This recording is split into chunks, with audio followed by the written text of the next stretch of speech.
22절, 23절 이틀이든지 한 달이든지 1년이든지 구름이 성막 위에 머물러 있을 동안에는 이스라엘 자손이 진영에 머물고 행진하지 아니하다가 떠오르면 행진하였으니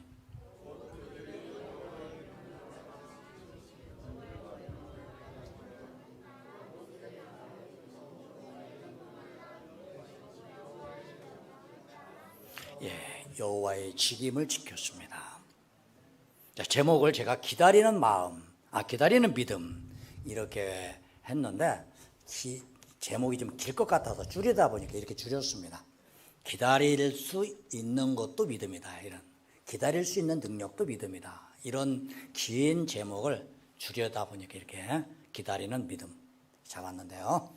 자 앞뒤 보시고 손 축복하십시다. 잘 되고 있습니다. 예, 할렐루야. 예, 할렐. 그래요.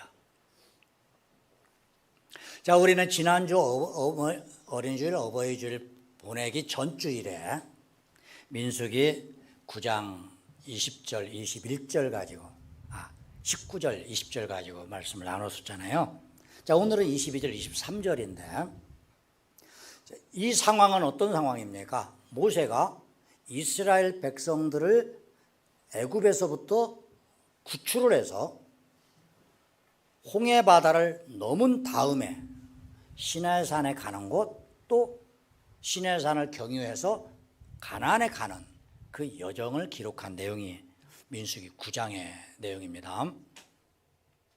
지금 모세는 어떤 사람입니까? 이스라엘 백성들을 이끄는 지도자입니다. 그리고 모세를 포함한 이스라엘 백성들의 지금 꿈에도 소원은 뭡니까? 통일입니까? 이들의 꿈에도 소원은 가나안에 도착하는 겁니다. 가나안은 하나님께서 약속하신 땅인데 성경에 뭐라고 표현되어 있냐면 젖과 꿀이 흐르는 땅, 그만큼 풍요로운 땅이다. 그리고 이것은 다 하나님의 약속으로 너희들에게 주려고 하는 것이다. 소망이 크죠. 그런데 애국과 가나안이 붙어 있는 게 아니라 떨어져 있단 말입니다. 그러니까 거기를 가야 되는데 그 가는 길이 결코 편한 길은 아니었다 이겁니다. 지금은 그저 시간 나니까 여유롭게 여행하는 것이 아닙니다. 지금 관광하는 것이 아니라 빨리 목적지에 도착을 해야 그들은 거기서 살아갈 수가 있는 거죠. 그런데 광야, 사막 어떻습니까? 여정 자체가 고통스러운 곳이죠. 그들의 소원은 가나안에 가급적 빨리 도착해서 거기에서 편히 쉬고 잠깐 쉬고 그리고 나서 그 땅을 차지할 전쟁을 해야 되고 그리고 나서 농사를 짓고 대대로 살아가야 해야 합니다. 때문에 빨리 도착하는 것, 그것이 그들의 소원인 거죠. 그런데 그들은 지금 누가 인도하고 있냐면 성막 위에 떠 있는 구름 기둥이 인도하고 있단 말입니다.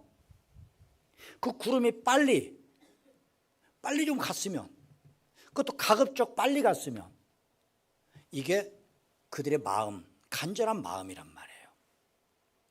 그런데 그 구름이 이틀 만에 떠오르면 다행인데 한 달도 심지어는 1년도 그 자리에 머물러 있으면 어떻습니까? 구름이 오래 머물러 있으면 그들은 가보지는 않았지만 가나안이 그렇게까지 먼 곳이 아니라는 건 알고 있어요. 장정들의 빠른 걸음으로 가면 가나안의 제일 남쪽 브엘세바까지 10일이면 충분히 갈 수 있을 만큼 그 정도의 거리예요. 그런데 왜 1년이야?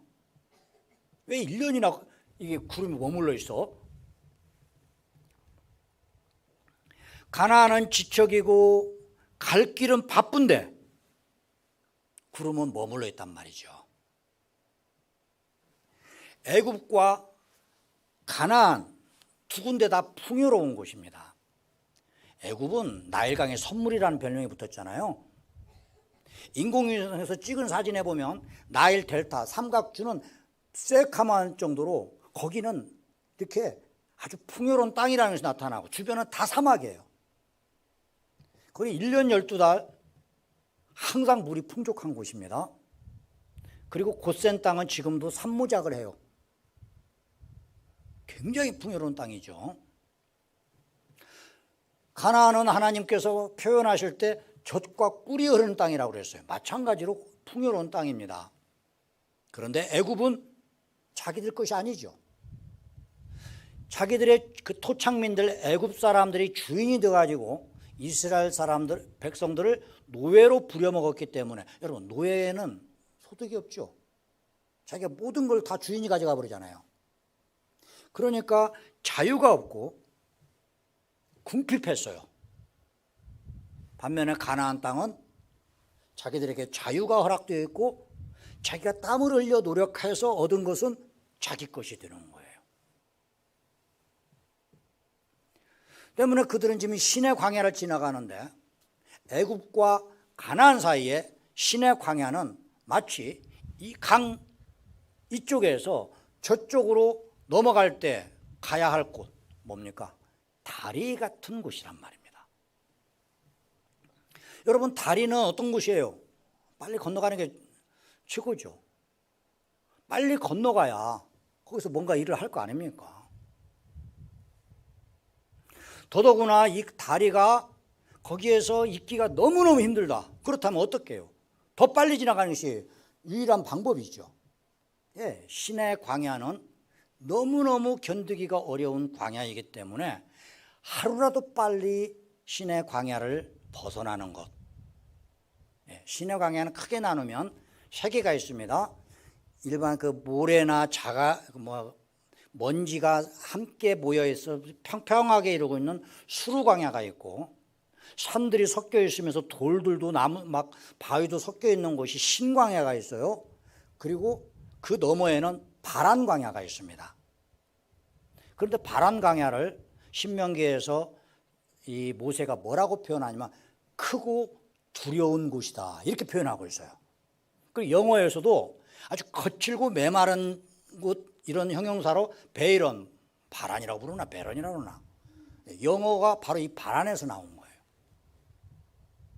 그만큼 거기가 험난한 곳이고 사람들이 살 수가 없는 곳입니다.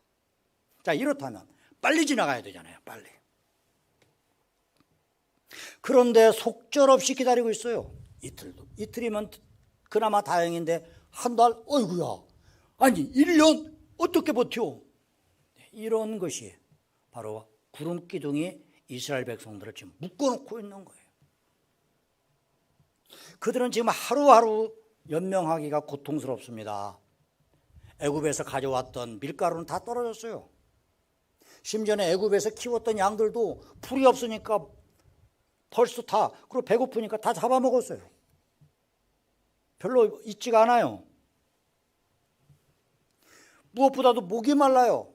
기갈과 배고픔과, 낮에는 너무너무 덥고 밤에는 너무 춥고, 더위와 추위가 극심한 일교차를 보이고 있고, 그야말로 하루하루가 힘들고 한시가 급하죠.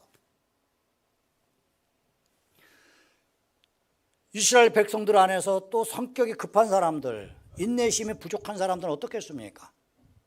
불평하고요, 원망하고 소리 지르고.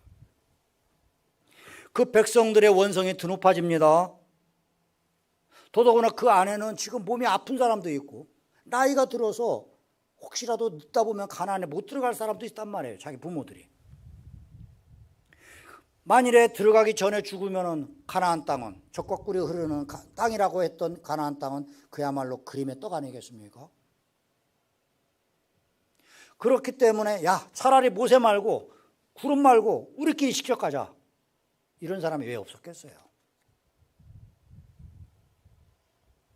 그런 사람일수록 모세가 구름 기둥의 인도를 따라서 머물러 있자고 할 때 모세를 얼마나 무능하다고 유유부단하다고 공격을 했겠습니까? 여러분이 막 급해가지고 막 하자고 그러는데 목사님이 제가 좀 기다리셔야 합니다. 하나님의 뜻을 좀 기다리셔야 합니다. 그럼 여러분이 기다릴 사람 몇 명이나 있을까요? 현실이 그게 아닙니다. 지금 목사님 뭐 세상을 몰라서 그러는데요. 이런 분들이 왜 없겠어요? 그나마 우리 교회는 적어서 다행입니다만. 빨리 구름 좀 떠주세요. 우리 좀 빨리 좀 가게요. 지금 엉덩이에 불 붙었어요. 왜 구름 기둥이 1년, 근데 심지어는 몇 년 있었습니까? 38년 그 자리에 있었죠? 나중에 보면. 왜 이렇게 마음은 급하고 상황은 어렵고 그러는데 왜 구름 기둥은 뜨지를 않았을까?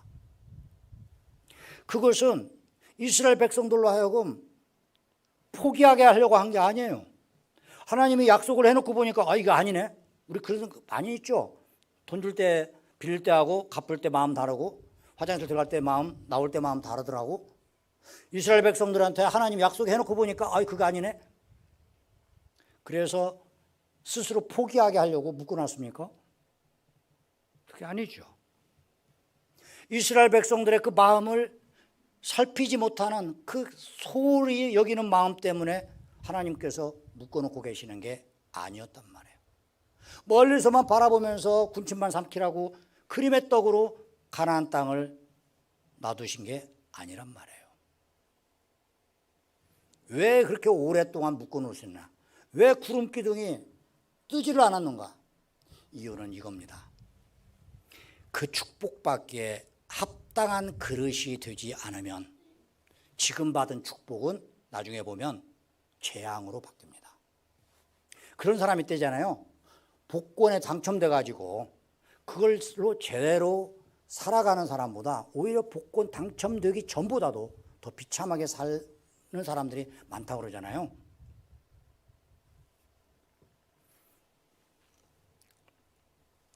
축복을 받을 수 있는 그릇이 준비되지 않았는데 거기에 큰 축복이 담기면 어떻게 됩니까? 자, 여러분 그릇이 있어요. 그릇이 있는데 여기도 그릇 있네. 여기에 물을 담으면 담깁니다. 여기다가 큰 호박을 담그면 담길까요? 다른 데로 갈까요? 흘러가면서 떨어지면서 호박이 이리저리 뒹굴면서 다른 것도 해칠 거예요. 이만한 그릇인데 여러분 경험이 있으실 겁니다. 수도꼭지에다 대고 꽉 틀면 물이 많이 담깁니까? 들어갔다가 다 나옵니까? 나중에 별로 없죠. 이게 나름대로 튼튼하니까 그렇지만 종이 그릇인데 거기에다가 무거운 금덩이를 담아주면 금이 담겨 있습니까? 그릇이 종이 팩이죠. 네. 그것이 찢어지면서 그릇도 깨지고 금도 남의 것이 됩니까? 축복받기에 합당한 백성이 되지 않으면 가나안에 들어가도 오히려 그게 재앙으로 바뀐단 말이에요. 그래서 지금 하나님께서는 이스라엘 백성들 대대로 노예 생활만 하다 보니까 아무것도 모르는 거예요. 이 사람들에게 백성다운 백성, 하나님 나라 백성으로 만드시려고 하는 겁니다. 그래야 거기를 오랫동안 차지할 수 있으니까요. 지금 그들은 노예 수준의 모든 의식들이 다 그렇게 되어 있어요. 이 노예 근성이란 말이 있습니다. 모든 걸 남에게 의지하고 자기 스스로 결정을 못해요. 그리고 뭔가 부족하면은 내 노력하지 않고 뭐든지 남의 탓하는 사람들, 노예 근성에 쩔어 있다고 그러잖아요. 그 노예 수준으로 갖고 있는 이 사람, 그들을 성숙한 시민으로 만들어야 할 필요가 있었다 이겁니다. 그래서 교육을 시키는 거죠. 훈련을 시키는 거죠. 먼저 모세가 그의 하나님의 뜻을 깨닫습니다. 왜 이렇게 구름이 안 뜨는 거야? 하지만 그 안에 하나님의 뜻이 있으면, 그리고 그 뜻을 발견하면 우리는 기다릴 수가 있어요. 왜 내 상황이 이래? 왜 이렇게 힘들어? 그런데 이 고난의 뜻이 있다는 걸 알면 견딜 수가 있어요.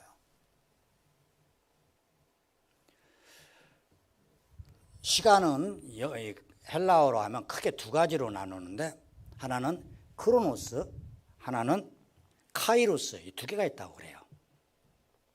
크로노스는 물리적인 시간입니다. 몇 월, 며칠, 몇 시, 몇 분, 몇 초. 크로노스예요. 카이로스는 의미적인 시간입니다. 여건이 맞을 때의 이야기입니다. 크로노스는 지금부터 며칠 후, 몇 년, 몇 월, 며칠, 그때부터 이런 식입니다. 때문에 아무것도 안 하고 있어도 그 시간은 흘러가는 거예요. 내가 게으르게 하고 있어도 그 시간은 흘러가요. 아주 대표적인 게 뭡니까? 군대 제대 날짜죠.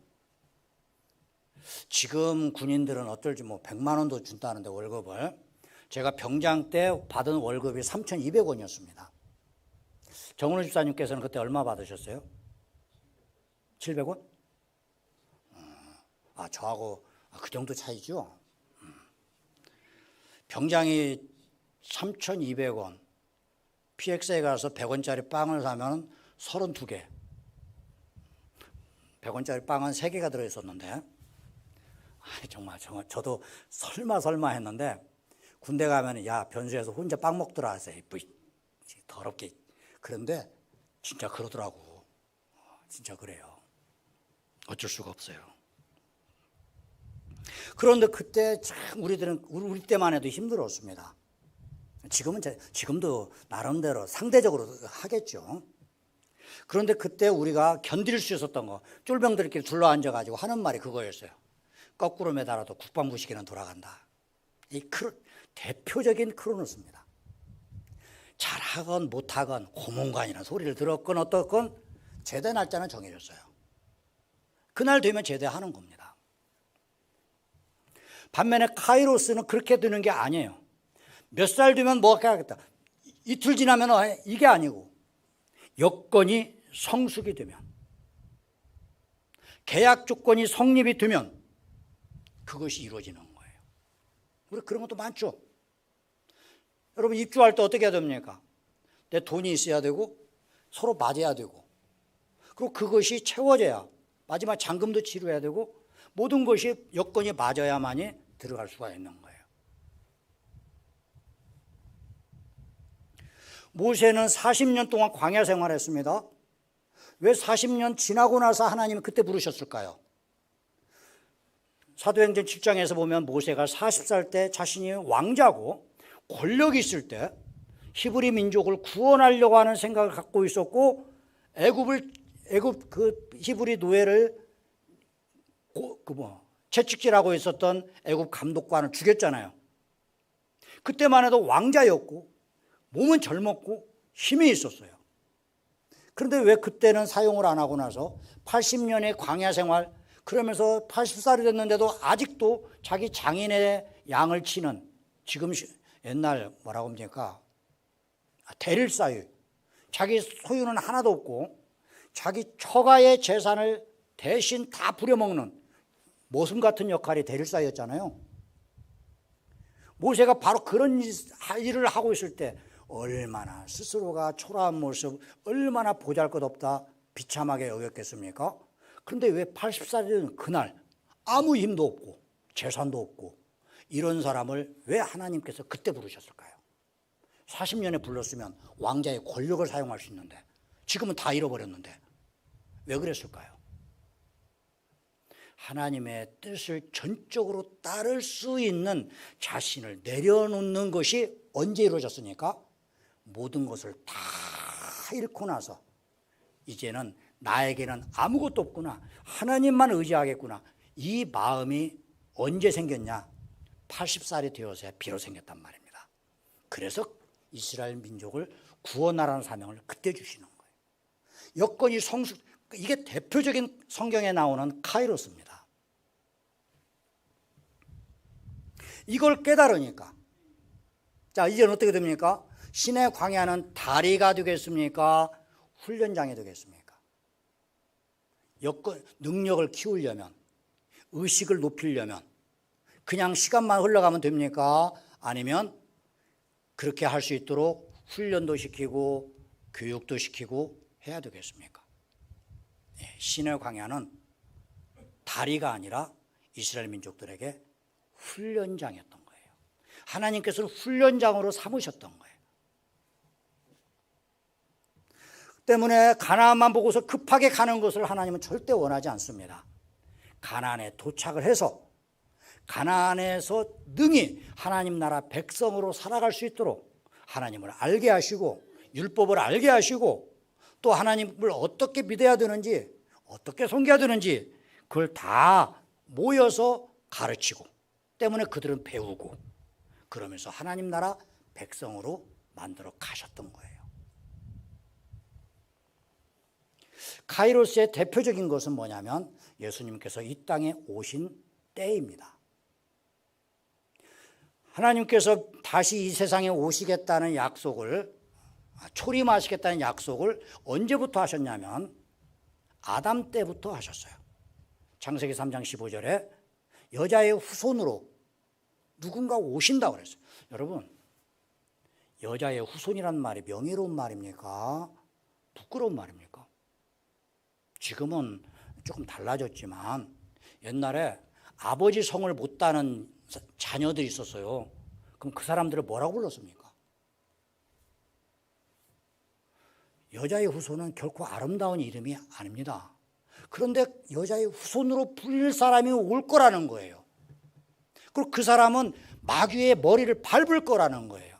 그래서 특이한 구절이었기 때문에 이건 메시아 예언 구절이라고 그들은 알게 됐던 겁니다. 처녀가 잉터에 아들을 낳는다? 그럼 뭐라고 불러야 돼요? 사생아라고 불러야 되는데 왜 하나님 임마누엘이라고 부릅니까? 이 구절을 보면서 마찬가지로 이것을 예언 구절이라는 것을 알게 됐어요. 유다인들이 너무너무 힘들어할 때 빨리 메시아가 와가지고 우리 좀 구해주세요. 다윗 같은 메시아 빨리 좀 와주세요. 안 와요. 안 와요. 오신다는 약속이 너무너무 길게 늘어져요. 그런데 어느 날 어떤 아기 모습으로 오신 존재가 있었어요.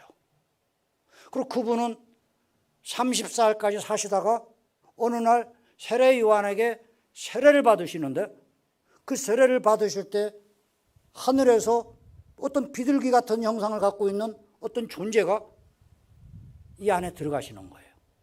그때 하늘에서 문이 열리면서 하늘 문이 열리면서 하나님 음성이 들립니다. 내 사랑하는 아들이다. 내 뜻을 이루리라.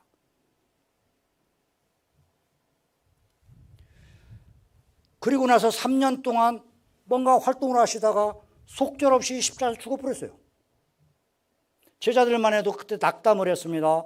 그런데 웬일입니까? 3일 만에 부활하시더니 그 다음에 40일간 제자들과 또 500명의 성도들에게 자기 동생 야고보에게 나타나시고 하시면서 뭔가를 말씀하시더니 쑥 떠나버렸어.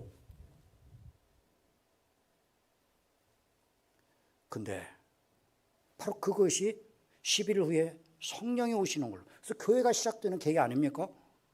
어찌 보면 참 이상한데 모아서 보면 하나님의 뜻이 이루어지고 있어요.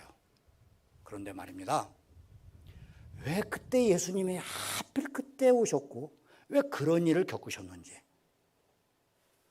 갈라디아서 4장 4절에서 보면 때가 참에 예수님께서 여자에게서 나신 것은 율법 아래에 놓이게 하시고 그러면서 모든 일을 구원하시기 위해서 오셨는데 하나님께서 때를 기다리셨다. 이 구절이에요. 때가 찼다. 이건 신학적으로 굉장히 중요한 구절인데 그것을 제가 다 설명하기 시작하면 한 2시간 이상 걸리는 굉장히 복잡한 내용입니다. 문화적으로, 정치적으로, 또 지리적으로, 언어적으로 딱 그때밖에 없었어요. 그때밖에. 그 이전에 오셔도 안 됐고 그 이후에 오셔도 기독교는 존재할 수가 없었습니다. 딱 그때밖에 없었어요. 그래서 때가 참에 절묘한 타이밍을 보고 계시다가 그때 오셨다는 거예요. 여러분 이게 카이로스입니다. 여러분 하나님의 인도하심에 오래일 때 그럼에도 불구하고 여전히 나를 인도해 주고 계신다는 것을 신뢰하는 것, 이건 믿음 생활에서 아주 중요한 겁니다. 하나님을 신뢰하지 못하는 사람들은 내가 원할 때 하나님이 나를 인도해 주지 않는다? 그러면 하나님은 나를 사랑하지 않는다? 아니, 하나님은 없다. 그러면서 못 기다립니다. 자기 성질대로 행해버립니다. 그리고 실패합니다.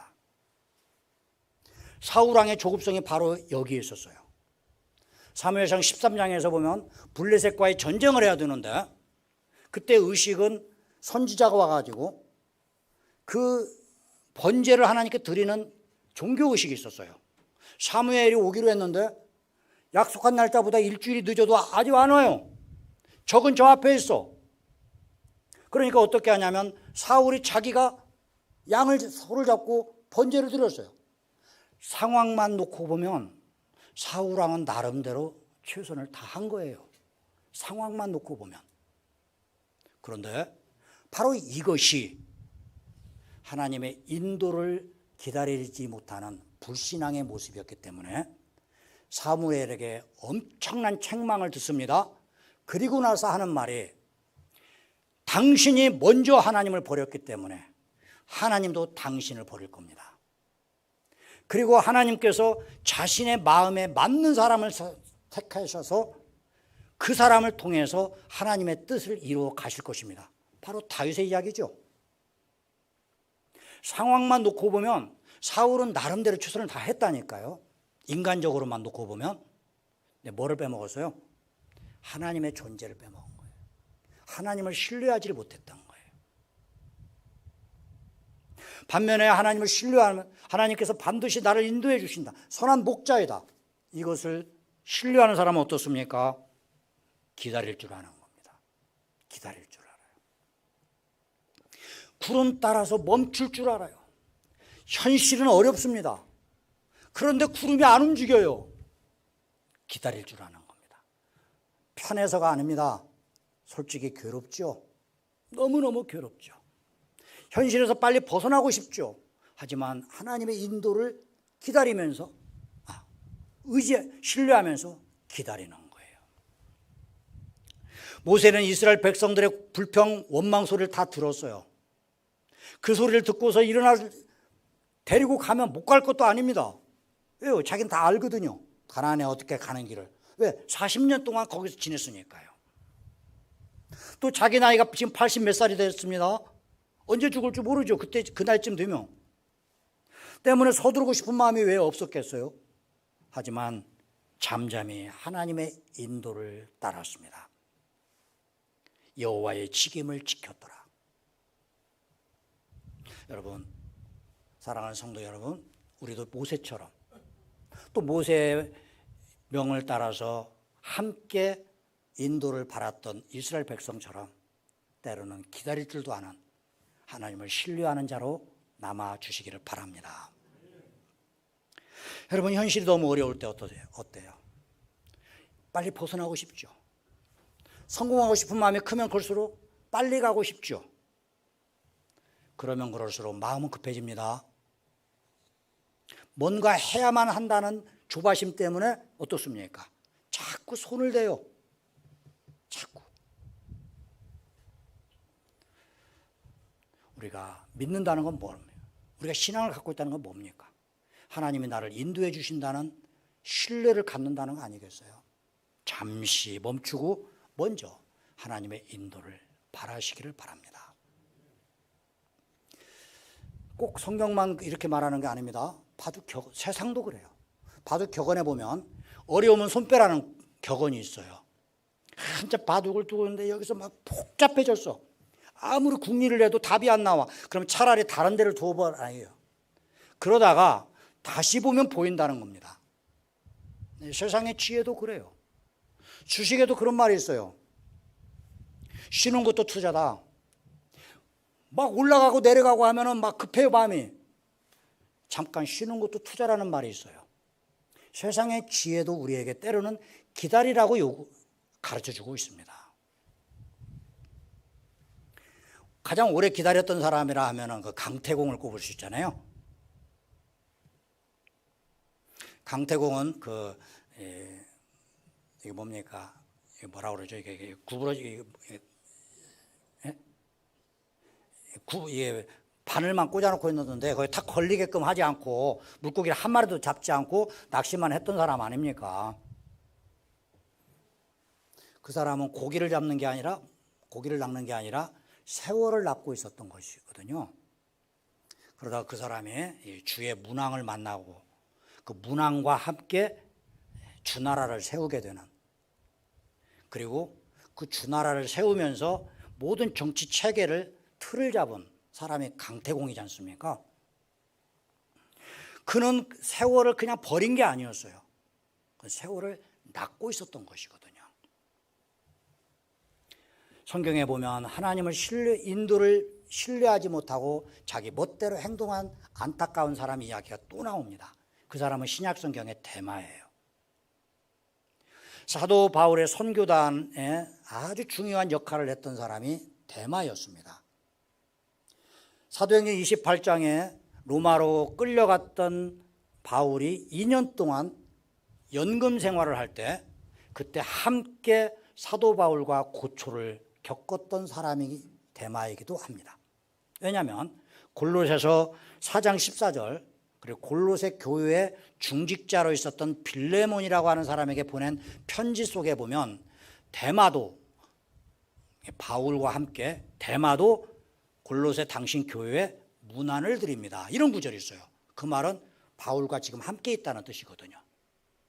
1차 투어 기간이라고 그러는데 그때는 데마가 함께하고 있었는데 사도 바울이 거기에 나와서 다시 복음을 전하다가 네로, 그 폭군 네로 시대에 두 번째 로마에 갇힙니다. 그리고 갇히고 나서 다시는 나오지 못하고 거기서 순교를 하죠. 그때 쓴 편지가 디모데후서인데 디모데후서 4장 10절에서 보면 이렇게 안타까운 이야기가 나옵니다. 그때 그 데마는, 그때만 해도 하나님을 사랑했던 데마는 지금은 세상을 사랑해서 데살로니가로 떠났다, 이렇게 표현하고 있어요. 반면에 디모데는 어떻습니까? 끝까지, 누가는 마찬가지로 끝까지.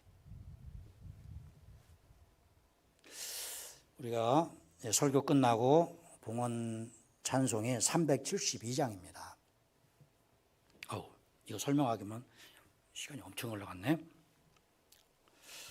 어쩔 수 없이 중간 다 빼먹어야 하겠습니다. 제 형 이야기를 잠깐 좀 하려고 합니다.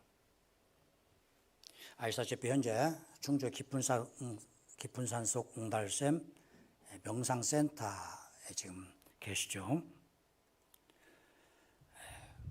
중앙일보 정치부 기자를 하던 시절에 정말 잘 나갔어요. 연세대학교 나왔잖아요. 그리고 전라도 출신이잖아요. 왜 저희들이 전라도 출신이 됐냐면 저희 아버지가, 여러분 4.3 사태 아시죠? 4.3 사건. 그때 제주도의 젊은 남자들은 화급하게 도망가야 했습니다. 그러다 보니까 항구에 가가지고 배를 타는데 그 배가 어디로 가는지를 몰라요. 어디로 갑니까? 내가 원하는 데 갑니다, 이게 없어요. 빨리 탈 수 있으면 타야 돼요. 그 배가 경상도로 가면 그날부터 경상도 사람이 되고, 그 배가 전라도로 가면 전라도 사람이 되는 거예요. 그 배가 인천으로 가면 수도권 사람이 되는 겁니다. 근데 아버지가 탔던 배가 전라북도로 가는 배였어요. 그러다 보니까 저희들이 전라도 사람이 됐는데, 이 중앙일보는 안타깝게도 지역색이 굉장히 강한 신문사입니다. 그러다 보니까 능력이 있는 사람이 더더구나 자기들과 함께 속해 있지 않은 서클이다 보니까 견제가 굉장히 심했어요. 능력이 있으니까 어떻게 하지 못하다가 어느 계기가 되어서 물먹이기 시작을 합니다. 여러분, 이쪽 세계에서는 권력이나 힘 있는 데서는 물먹이는 짓을 잘해요. 그래서 어느 날 갑자기 그 잘 나가던 정치부 기자를 최신부로 빼버렸어요. 지금은 정보통신부라고 통합됐지만 옛날에는 최신부가 있었습니다. 그런데 최신부는 기자들 아주 게으르고 무능한 사람 빼고는 최신부를 가고 싶어 하지를 않아요. 왜냐하면 일주일 내내 기사 쓸 게 없어요. 나가라 이거죠. 또 제 형은 성격이 막 불같을 때가 있거든요. 호랑이 같은 성격을 갖고 있어요. 저는 가만히 있으면 순한 양처럼 보이는데 저 형은 가만히만 있어도 무서워요. 사람들이. 호랑이 같은 그런 카리스마가 있거든요. 이런 사람들은 또 성격도 막 굉장히 급하잖아요. 막 펄펄 뛰면서 막 그만둔다고, 그리고 다 잡아 죽인다고 막 그냥 펄펄 뛰었었어요. 그 말을 제 어머니가 듣고서 기도하면서 나름대로 하나님의 뜻을 찾았습니다. 그리고 나서 아들 저희 형한테, 야, 3일만 무조건 아무 말도 말하지 말고 의자에 앉아 있어라. 주변에서 누가 뭐라 그래도 아무 말도 대꾸하지 말아라. 3일 동안 앉아 있어라. 그리고 나서 결정해라. 이렇게 알려줬어요. 의자에 앉아 있으니까 지나가는 사람들이 별말 다 하지 않겠어요? 저 고도원 기자 잘난 척하더니 물 먹었어, 뭐 이런 식의 말 하지 않겠어요? 끝까지 3일 동안 아무 말 하지 않고 기다리다가 최신부로 갔어요. 정말로 좌천 중에서 이런 좌천이 없죠. 그런데 그게 지나고 봤더니 우리가 흔히 쓰는 말로 신의 한 수가 됐어요. 왜냐하면 정치부 기자로 하면서 더더구나 그때가 언제냐면은 김영삼 정권 시대입니다. 인터뷰하면서 여러분 김영삼 대통령은 본인은 굉장히 청렴하게 했는데 아들 농사를 엉망으로 졌어요. 김현철이가 세상에 그런 망종의 짓을 할 걸 누가 알았습니까? 김현철을 인터뷰를 하는데 며칠 동안 잠을 못 잤었어요. 식은땀을 줄줄 흘리면서. 왜냐하면 소통령이었잖아요. 완전 개차반이었잖아요. 그런 식으로 하루하루 긴장 속에서 살다가 몸이 다 망가져 있다가 최신부로 가면서 할 일이 없으니까 거기에서 건강을 회복을 했어요. 그뿐만 아닙니다. 거기에서 여유가 있으니까 또 회사도 미안하기도 한 것도 있으니까 그래서 미주리 주립대학에 저널리스트인가 무슨 학부가 있는데 거기 1년간 단기 유학을 보냈어요. 그리고 돌아와서 최신부로 간 게 아닙니다. 정치부 대기자가 됐어요. 중앙일보에서 최초로 시행했던 그 대기자 제도인데 거기에 정치부로서 형이 됐어요. 그러다가 다 설명하면 복잡하니까요. 빼고 그 다음에 청와대 국내 언론 담당 특보가 됐어요. 총괄국장인데 우리나라 공무원 제도로 하면 3급 공무원이 됐어요. 그러다가 그 유명한 연설 담당 비서관 2급이 됐어요. 공무원 2급이면 이사관이죠.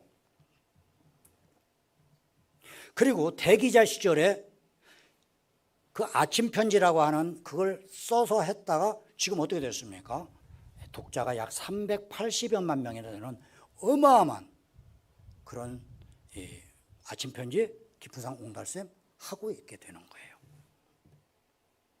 언제 이게 이루어졌느냐? 최신부로 물 먹을 때. 아니, 어머니가 3일만 기다려봐라. 3일만. 아무 소리 하지 말아라. 누가 뭐라 그래도 아무 소리 말아라. 3일 동안 가만히 있다가 그때 결정해라. 바로 이걸 들었게 됩니다. 만일 그때 저희 형이 아니 어머니가 뭐를 안다고 우리 회사에 대해서 뭐를 알아요. 내가 지금 얼마나 기분 나쁜지 알아요? 몰라요? 그러면서 만약 거부했으면 형의 인생은 완전히 어쩌면 나락으로 굴러 떨어졌을 수도 있어요. 그런데 3일 동안 그저 아무 말 말고 기다려라. 하나님의 뜻을 기다려라. 어머니의 충고를 그대로 받아들였고 결국 그것이 신의 한 수가 된 거예요. 여러분, 평정심을 유지한다. 기다리는 믿음. 이것은요, 그 자체가 성공을 보장하는 건 아닙니다. 하지만 성공을 방해하는 요소들, 분노, 조바심, 원망, 증오심, 갈등, 이런 걸 해소시켜주는 역할을 합니다. 그래서 그 평정심을 가지고 다시 보면 앞길이 보이는 거예요. 부모로서 자녀들을 인도할 때도 마찬가지입니다. 부모님의 신앙과 부모님의 기도는 큰 힘이 있어요. 어떤 부모들은요, 자녀들에게 무슨 문제만 생기면 자기가 먼저 흥분해버려요. 선생님한테 가가지고 뺨 때려. 사랑이란 이름으로 자식 다 망가뜨리는 겁니다. 부모가 자식들에게 할 말은 기다릴 줄 알아요. 기다려. 조금만 기다려봐. 침착하게 마음을 가라앉히고, 그러면서 하나님께 기도하면서 지혜를 구하는 겁니다. 나중에 지나고 보면 어떤 자녀가 더 잘 될까요? 부모가 앞장서 가지고 다 해버리는 자녀, 아니면 자녀가 스스로 해나갈 수 있도록 뒤에서 기도해 주면서 부모의 성숙한 모습을 자녀들에게 심어주는 부모, 누가 더 잘 될까요? 꼭 이 시간에 우리 자신의 신앙의 상태를 한번 점검해 보시고, 왜 그런지 제가 오늘 컨디션이 좀 안 좋은데 말을 자꾸 이렇게 매끄럽지 않은데, 자기 신앙을 점검해 보시면서 하나님의 인도하심을 과연 내가 신뢰하고 있는지, 아니면 교회는 다니지만 모든 것을 내가 결정하고 내가 내 성질대로 하기를 원하시는지 오늘 한번 점검해 보시면서 하나님의 인도하심을 구하는 그런 계기로 삼으시기를 바라겠습니다. 기도합니다.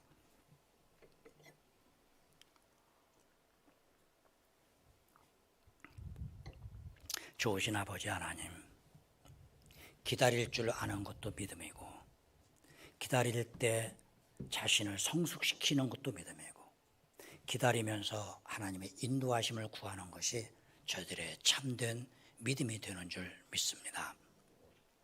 하나님의 나의 목자가 되심을 확실히 신뢰하면서 어떤 때는 빨리 인도하시면 빨리 가고, 어떤 때 늦게 인도하시면 그때까지 기다릴 수 있는 믿음을 허락하여 주옵소서. 예수 그리스도의 이름으로 기도합니다. 아멘.